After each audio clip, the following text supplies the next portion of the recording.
Anda masih bersama kami di Tanya Jelis, waspada dana talangan memakan korban, itu yang kita bahas. Dan kita juga ada partner dari Ibu Jelis juga, ada Pak Okto di sini yang juga join di Cipta Law Firm untuk memberikan masukan atau pendapat terkait dengan kasus ini. Dan ada juga Pak RT di sini, ada Pak Yoge, betul ya? Yeah, dari dari RT 4 RW 7. Rumah di mana Ibu Vicky dan juga Ibu Vivi tinggal yang terjerat kasus ini. Nah, kalau misalkan kita tadi sempat berbicara mengenai pihak ketiga, pihak pertama yang bisa saja terjerat kasus hukum. Lantas tadi saya juga menyebutkan ada notaris di situ pada saat Ibu Vicky menandatangani akta jual beli. Pak Okto sendiri melihat apakah pihak keempat ini dengan kata lain adalah sang notaris ini juga bisa terjerat kasus hukum? Apakah bisa ke perdata atau pidana atau bahkan dua-duanya di sini? Oke, terima kasih Pak Amal. Kalau notaris sampai bisa terjerat apabila notaris itu sudah dari awal mengetahui adanya itikat tidak baik dari para penghadap, maka notaris itu bisa dijerat untuk pasal pidana. Misalnya salah satu pasal yaitu memberikan keterangan palsu di dalam sebuah akta. Yeah. Kemudian paling terbesar adalah notaris bisa terseret di pasal 55, yaitu turut serta membantu tindak kejahatan. Tapi bagaimanapun juga notaris itu adalah pihak yang sangat vital.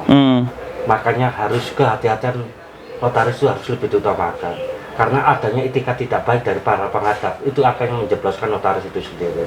Lah banyak masyarakat yang tidak awam, gitu. Kemudian terjebak sebuah dana talangan, utang piutang, mereka terpaksa karena pencairan harus melalui ikatan jual beli. Nah, pasal-pasal seperti ini yang memungkinkan, ya toh, melalui akta jual beli kehilangan, makanya adanya korban. Makanya saya berharap dengan edukasi seperti ini masyarakat lebih berhati-hati terkait dana talangan, jangan mau diikat dengan ikatan jual beli, maka itu akan menjadi bumerang ke depannya. Oke, baik, seperti itu. Itu penjelasan dari Pak Okto. Tapi Bu Jelis melihatnya apakah ini, saya juga sempat beberapa kasus serupa begitu ya. Dengar-dengar kalau untuk kasus seperti ini notaris susah dijerat hukum ya Bu ya? Kalau mungkin yang lainnya ya, tapi saya berkeyakinan tidak. Tidak ini ya? Pak Okto. Kenapa? Karena notaris tahu. Notaris tahu. Ketika notaris saya juga tanya, kenapa dibuatkan ikatan jual beli, sedangkan tidak ada uang, tidak ada kwitansi, hanya pengakuan. Kok dibuatkan? Kan itu berarti kan notaris sudah tahu kalau proses jual beli ini bukan jual beli yang sebenarnya. Itu.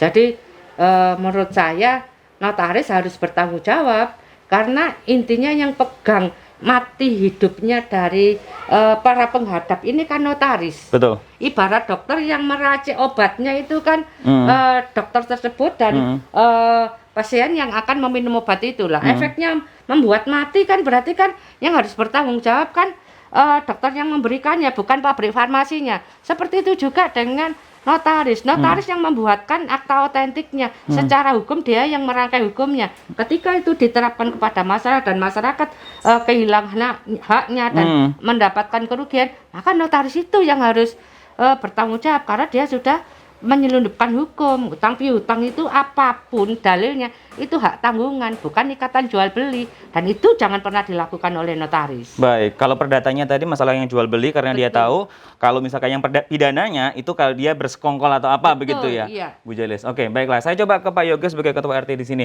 Bagaimana respon pertama Anda pada saat mengetahui kasus ini bergulir, bahkan Bapak Pak Sukamto juga sampai meninggal dunia gara-gara tadi Bu Vicky bercerita memikirkan kondisi ini, Pak RT. Ya.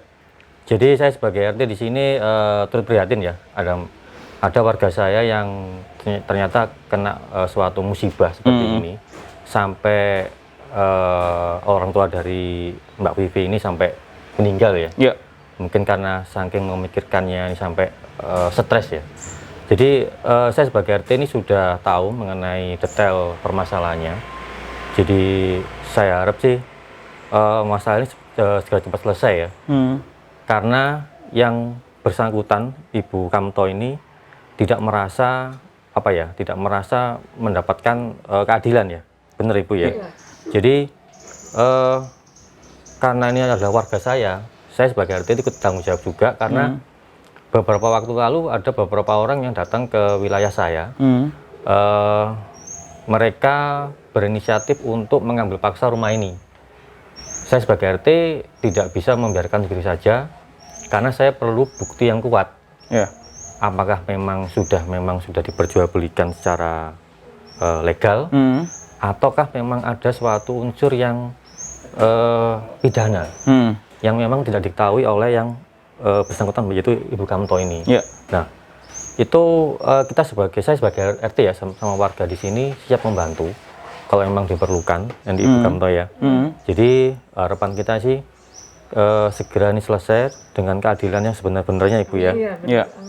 Supaya tidak ada yang dirugikan. Apalagi Ibu ini sudah tinggal di sini sekitar berapa ya? 20 tahun Bu?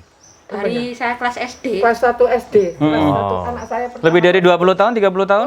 Lebih. Baik, baik, Anak baik. saya pertama kelas 1 SD. Jadi itu semua segera nanti kita bantu sebagai warga. Saya sendiri juga untuk hukum sih buta ya. Mungkin nanti Ibu yang membantu. Siap. Kami dari warga sini juga ikut membantu. Baik, Pak Yoga. Saya rasa seperti itu aja dari saya. Baik, baik. Saya coba kembali lagi ke poin di mana tadi sempat Ibu Vicky Sukamto menjelaskan Ibu dan Bapak menerima kresek. Saya penasaran dengan itu. Menerima. Apa?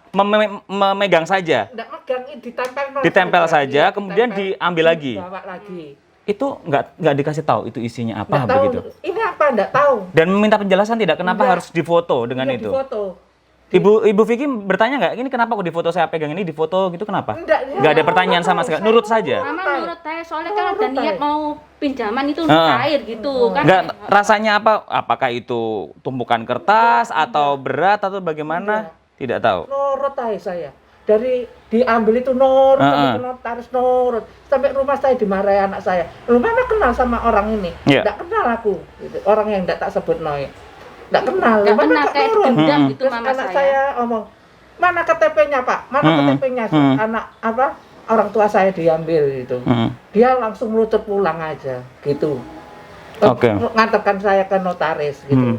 Dan foto itu yang dijadikan sebagai barang bukti kalau tidak salah. Tahu saya. Tidak tahu sampai Nggak sekarang. tahu, Oke, dibawa- baik. Dibawa langsung masuk dalam. Iya. Baik. Saya coba ke Ibu Jelis. Nah, ini kan artinya begini, mulai sejak awal pada saat Ibu Vicky dibawa, ya yang katanya ada unsur pemaksaan pada waktu itu, Bu, dipaksa untuk jalan? Iya, keluar untuk ambil uang. Untuk juga. ambil uang, bilangnya kayak Iya, gitu. ke notaris Oke. dulu. Loh kok notaris tuh aku jokok duit bang gitu. Baik, sampai dengan ke arah adegan foto satu benda berwarna hitam, bukan berwarna hitam ya, kresek hitam, begitu. Dan ini gimana Bu, menelusuri kasus ini kok sampai ke arah sana? Ini nanti kalau misalkan tadi sempat saya sebutkan bisa jadi bukti juga loh, kalau misalkan Ibu Vicky udah menerima sesuatu nih dari Difoto, akad ada tersebut. fotonya. Ya. Ya. Ini namanya kan memanfaatkan keadaan. Saya dan Pak Utu juga sependapat bahwa seseorang yang memanfaatkan keadaan orang lain untuk mendapatkan keuntungan baginya itu juga bisa dipidana karena sudah jelas efek penipuannya, persekongkolannya membuat ini menjadi sesuatu yang nyata. Jadi bisa buat keterangan palsu begitu. Bisa jadi keterangan palsu. Iya, keterangan palsu. Karena memang klien kami tidak pernah melihat sehelai uang pun gitu. Logam ya enggak pernah lihat. Tidak menerima Nggak juga. menerima sama Baik. sekali.